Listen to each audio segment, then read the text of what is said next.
किसी संत को गुरु मान लेते हैं और नाम जप करते हैं तो भगवत प्राप्ति हो जाएगी, इसमें कोई संशय नहीं। सौम्या अवस्थी जी। राधे राधे।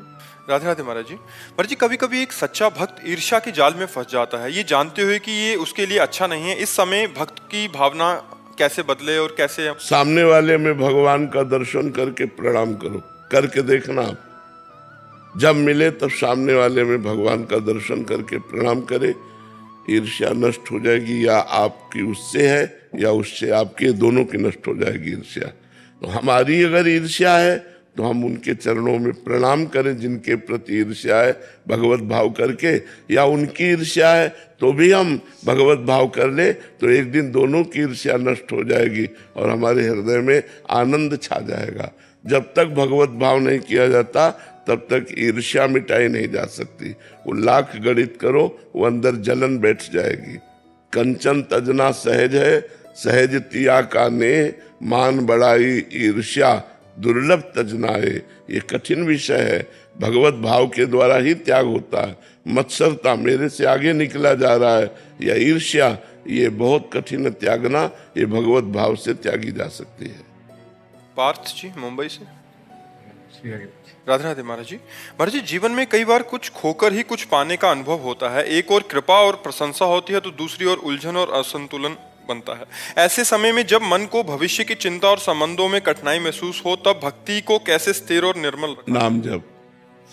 उस समय नाम जप को पकड़ लेना चाहिए। जैसे अब तूफान आ रहा है तो हम किसी पहाड़ का आश्रय ले ले तो सुरक्षित हो जाएंगे।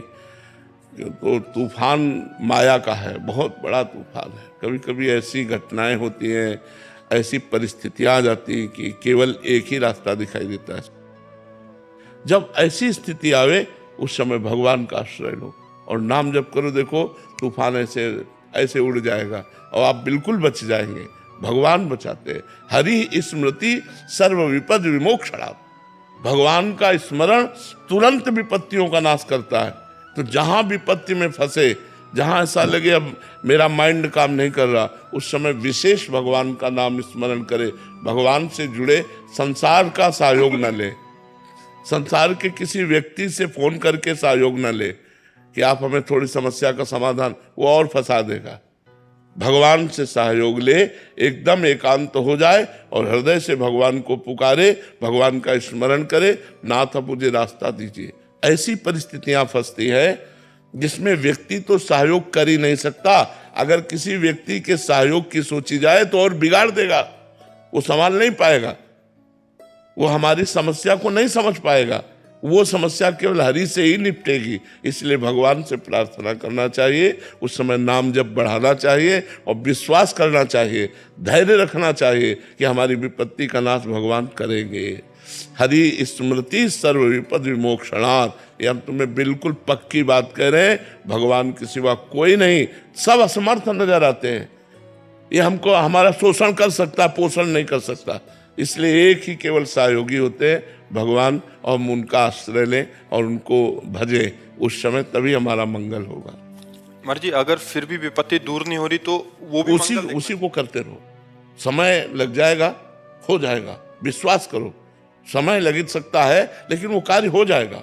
वो आप उससे बच जाएंगे, उस तूफान से आप बच जाएंगे। आप उसी को पकड़े रहिए। पर जी, कभी कभी वो विपत्ति तो दूर नहीं होती, बट आगे चल के मंगल हो जाता है, ये भी होता है। हाँ बिल्कुल होता है। बिल्कुल, तभी कह रहे हैं कि आप निकल जाओगे, आप उस विपत्ति से निकल जाओगे। आपको कुछ बिगाड़ नहीं पाएगी, समस्या आएगी, समाधान मिल जाएगा। और पकड़े रहो, नाम न छोड़ना। जैसे तूफान आ गया, हमने किसी पहाड़ का आश्रय ले लिया तो हम बच गए। ऐसे भगवान का आश्रय ले ले तो भगवान का आश्रय ही समस्त विपत्तियों से बचा लेता है। भगवान ही है जो बचा सकते हैं।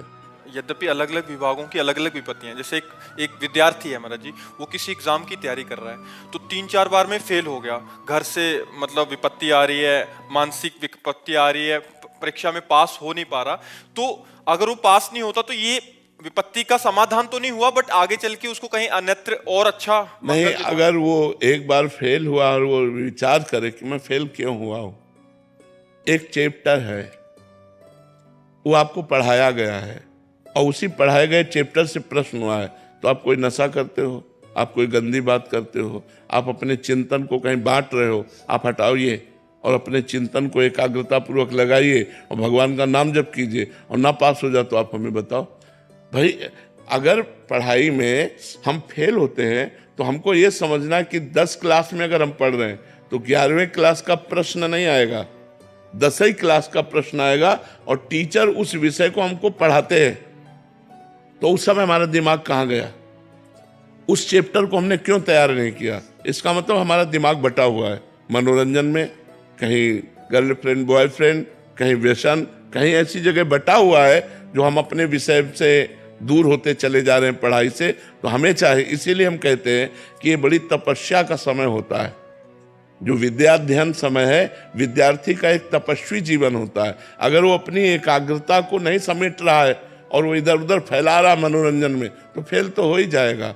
और भगवान का नाम जप करें और संयम से अपने चित्त को अपने पढ़ाई में लगावें तो निश्चित पास हो जाएंगे। क्योंकि चैप्टर एक सीमित है, क्लास का चैप्टर एक सीमित है, असीम नहीं है कि भाई कहीं से भी प्रश्न हो जाएगा। एक ग्रंथ है, उसमें कहीं से हो सकता है और वो आपको साल भर समय दिया गया है, आप उसको पढ़िए तो फेल कैसे हो सकते हैं? अगर एक बार फेल हो गए तो दोबारा हम उसकी चेष्टा करें। अगर हम 2 बार फेल हो रहे हैं तब तो बहुत शर्म की बात है कि हम 2 साल में एक चैप्टर को नहीं तैयार कर पा रहे हैं। तो उसमें हमारी कोई न कोई कमियां हैं, उन कमियों को दूर करना चाहिए, ना कि निराश होना चाहिए। रत्न लक्ष्मी जी दिल्ली से। राधे राधे महाराज जी। महाराज जी, क्या प्रार्थना भक्ति ईश्वर को समझने का माध्यम है या स्वयं को समझने का? भक्ति एवं प्रार्थना का स्वरूप क्या होना चाहिए? दोनों बातें। जब हम भक्ति और प्रार्थना का लक्ष्य ज्ञान मार्ग से, तो वो हमें स्वयं के समझने का विषय है।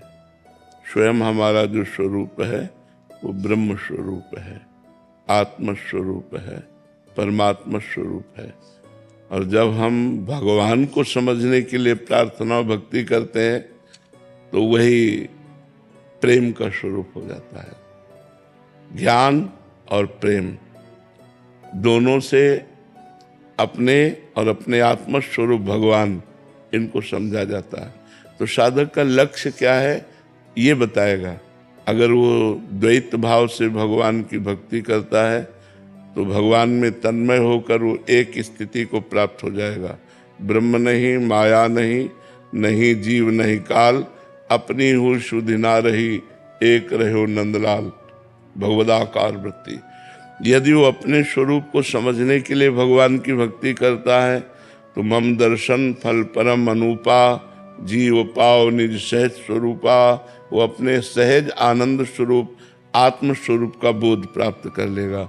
तो दोनों बातें हैं। जो अगर वो भक्ति मार्ग से चलता है तो भगवान के स्वरूप को प्राप्त होता है, और ज्ञान मार्ग से चलता है तो ब्रह्म स्वरूप का बोध हो जाता है। दोनों के लिए प्रार्थना और भक्ति अनिवार्य है। किसका प्रश्न है? हाँ जी। आशीष जी। राधे राधे महाराज जी। महाराज जी, हमारे हृदय में गुरु के प्रति आस्था भाव कैसा होना चाहिए? जैसा पर ब्रह्म के प्रति होना चाहिए। गुरु साक्षात पर ब्रह्म, गुरुर ब्रह्मा गुरुर विष्णु गुरुर्देव महेश्वरा, ये श्लोक प्रायः सबको याद होगा। गुरु साक्षात पर ब्रह्म तस्मै श्री गुरुवे नमः। मेरे लिए पर ब्रह्म परमात्मा ने मानव रूप धारण करके हमारे कल्याण के लिए हमको स्वीकार किया है, ये भावना होनी चाहिए। मनुष्य नहीं, व्यक्ति नहीं, गुरु साक्षात पर ब्रह्म तस्मै श्री गुरुवे नमः। साक्षात पर ब्रह्म ही गुरुदेव के रूप में पधारे हैं, दूसरा कोई नहीं। यही भावना होनी चाहिए। जो गुरु में मनुष्य बुद्धि रखता है, व्यक्ति बुद्धि रखता है, वो कभी कल्याण को प्राप्त नहीं हो सकता। जो गुरु में परम ब्रह्म बुद्धि रखता है वही भगवत प्राप्त होता है। जो अपने गुरु को साक्षात भगवान का स्वरूप मानता है,